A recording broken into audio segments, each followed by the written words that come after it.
Hello students, आज start करेंगे trigonometry. सबसे मैथ्स का आपका इंपॉर्टेंट चैप्टर क्लास 10th के लिए ट्रिग्नोमेट्री, और इसका वेटेज भी ज़्यादा होता है। ठीक है, कुछ टॉपिक्स में डिलीट है, मैं बता दूंगा क्या डिलीट है। ठीक है, तो ट्रिग्नोमेट्री का बेटा मतलब जो होता है, ट्राई मतलब 3 और गॉन मतलब साइड और मैट्रो मतलब मेजरमेंट, मतलब कि 3 साइड 3 साइड है ना।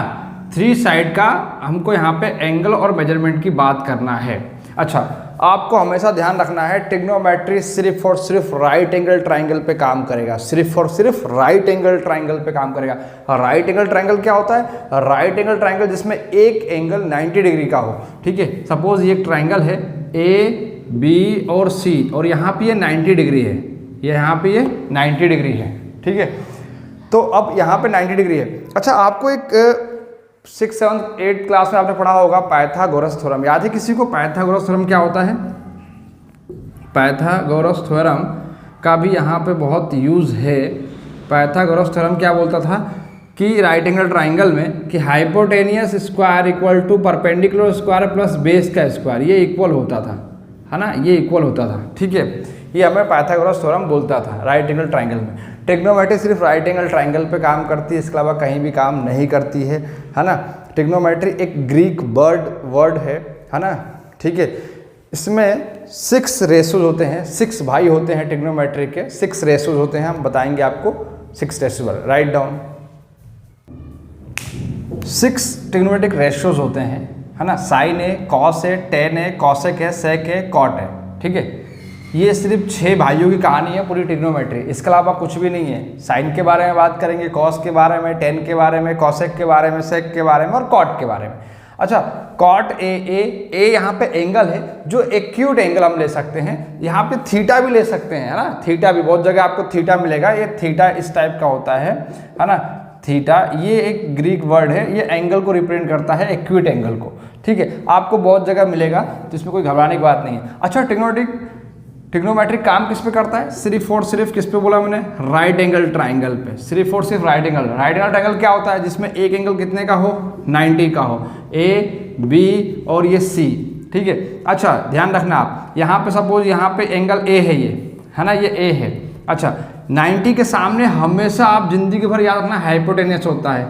90 के सामने क्या होता है? हाइपोटेनियस। और जो एंगल दिया रहता है ना, जो एंगल दिया रहता है उसके बारे में, जैसे यहाँ पे एंगल ए दिया है हमको गिवन, तो एंगल ए के सामने ये परपेंडिकुलर और ये क्या हो गया? बेस। ये क्या हो गया? बेस। ठीक है, इसकी बहुत सारी बातें मैं और बताऊंगा आपको, पहले आप लिख लीजिए, राइट डाउन। अब यहाँ पे आपको गिवन है साइन थीटा। ठीक है, फिर से हम राइट एंगल ट्राइंगल बनाएंगे यहाँ पे, है ना। ये देखो, यहाँ पे ए बी और ये सी, आपको मालूम है ये 90 डिग्री है। 90 के सामने क्या होता है? हाइपोटेनियस। और यहाँ पे थीटा दिया है ए पे, थीटा ए पे है।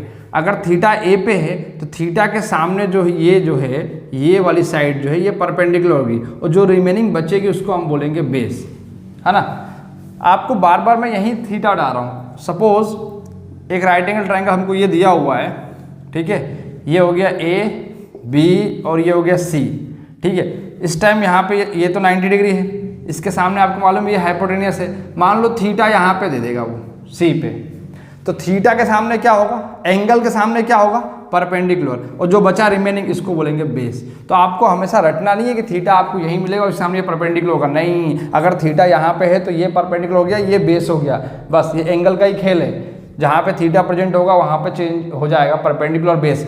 हाइपोटेनियस कभी चेंज नहीं होगा, वो तो हमेशा 90 के सामने रहेगा, चाहे थीटा यहाँ हो चाहे यहाँ, वो तो हाइपोटेनियस यहीं रहेगा। बस चेंज कौन होगा? परपेंडिकुलर और बेस। जब थीटा यहाँ पे होगा तो ये परपेंडिकुलर हो जाएगा, जब थीटा यहाँ पे होगा तो ये परपेंडिकुलर, और जो बची साइड वो बेस, जो बची साइड वो बेस हो जाएगी, write down.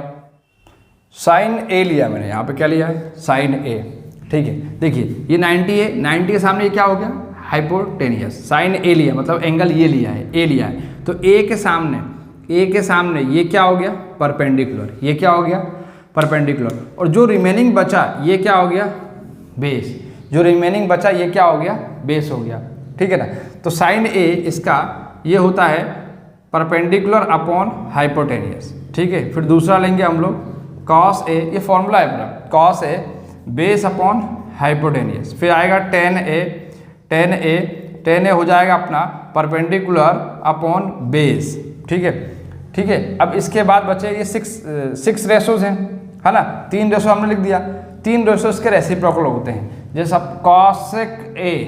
Cosec A hypotenuse upon perpendicular, ठीक है। सेक ए क्या हो जाएगा, हाइपोटेनियस अपॉन बेस।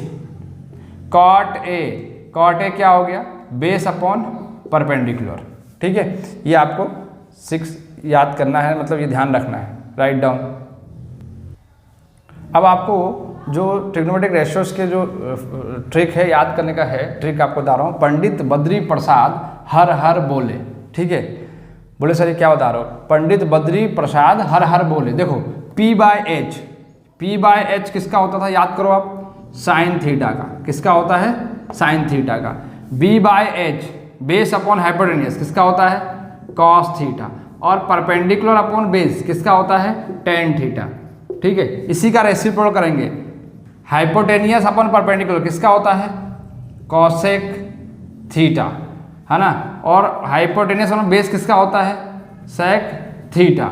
और बेस अपॉन परपेंडिकुलर किसका होता है, कॉट थीटा। तो आपको ध्यान रखना है, पंडित बद्री प्रसाद हर हर बोले। आपको कभी भी ट्रिग्नोमेट्री क्वेश्चन करना है तो पहले छोटे अक्षरों में इनको साइड में लिख लेना, पंडित बद्री प्रसाद हर हर बोले। ये आपको छोटे अक्षरों में लिख लेना है, बस आपको अपना काम कर लेना है, ठीक है, राइट डाउन। कुछ फॉर्मूले देख लीजिए जो इंपॉर्टेंट है, आपके एग्जाम में काम आएगा। Sine theta equal to 1 upon cosec theta. मैंने कहा था ना साइन का रेसिप्रोकल कॉसेक, तो क्या मैं लिख सकता हूँ कि cosec theta equal to 1 upon sine theta, ठीक है। उसके बाद दूसरा होता है cos theta equal to 1 upon sec theta, और इसको लिख सकता हूँ मैं sec theta equal to 1 upon cos theta. फिर मैं तीसरा लिख सकता हूँ यहाँ पे tan theta equal to 1 upon cot theta, और cot theta equal to 1 upon tan theta. अच्छा, इनके दो आपको और फॉर्मूले लेंगे, बता रहा हूँ आपको, कि tan theta equal to sine theta upon cos theta होता है, और कॉट थीटा इक्वल टू इसी का reciprocal cos theta upon sine theta. तो ये आपके कुछ फॉर्मूले इंपॉर्टेंट है, राइट डाउन। सबसे ज़्यादा तो कन्फ्यूजन बच्चों को होता है एंगल में होता है। मैंने यहाँ पे साइन थीटा लिया है, ठीक है। अब मैंने यहाँ पे ये लिया एक ट्राइंगल A B और C, और आपको मालूम ये 90 डिग्री है ना, ये 90 डिग्री है। तो 90 के सामने आपको मालूम है क्या होता है, हाइपोटेनियस। अगर मैं थीटा यहाँ पे ले लूँगा तो थीटा के सामने क्या होता है, परपेंडिकुलर, और जो बचा क्या हो जाएगा, बेस।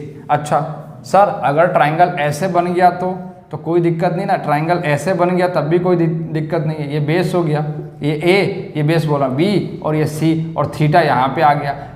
इसके 90 के सामने ये क्या हो जाएगा, हाइपोटेन्यूस, और ये थीटा के सामने ये क्या हो जाएगा, परपेंडिकुलर। ये क्या बच गया, बेस।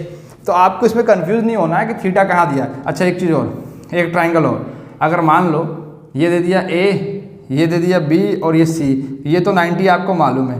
अब मान लो थीटा यहाँ दे दिया, थीटा यहाँ पे दे दिया है, थीटा यहाँ दे दिया है, तो इसके सामने तो आपको मालूम है क्या हो जाएगा, हाइपोटेन्यूस। अब थीटा यहाँ दिया ना, तो ये आपका परपेंडिकुलर ये हो गया, बेस ये हो गया। तो आपको इसमें रटना नहीं है कि परपेंडिकुलर कौन सा है, बेस कौन सा, आपको अपना एंगल देखना है। हाँ, हाइपोटेनियस फिक्स है कि 90 के सामने हाइपोटेन्यूस होगा, लेकिन थीटा के सामने परपेंडिकुलर होता है, ये ध्यान रखना है। बस ये हो जाएगा आपकी फर्स्ट एक्सरसाइज में, बस यही करना है अपन को, ठीक है, राइट डाउन।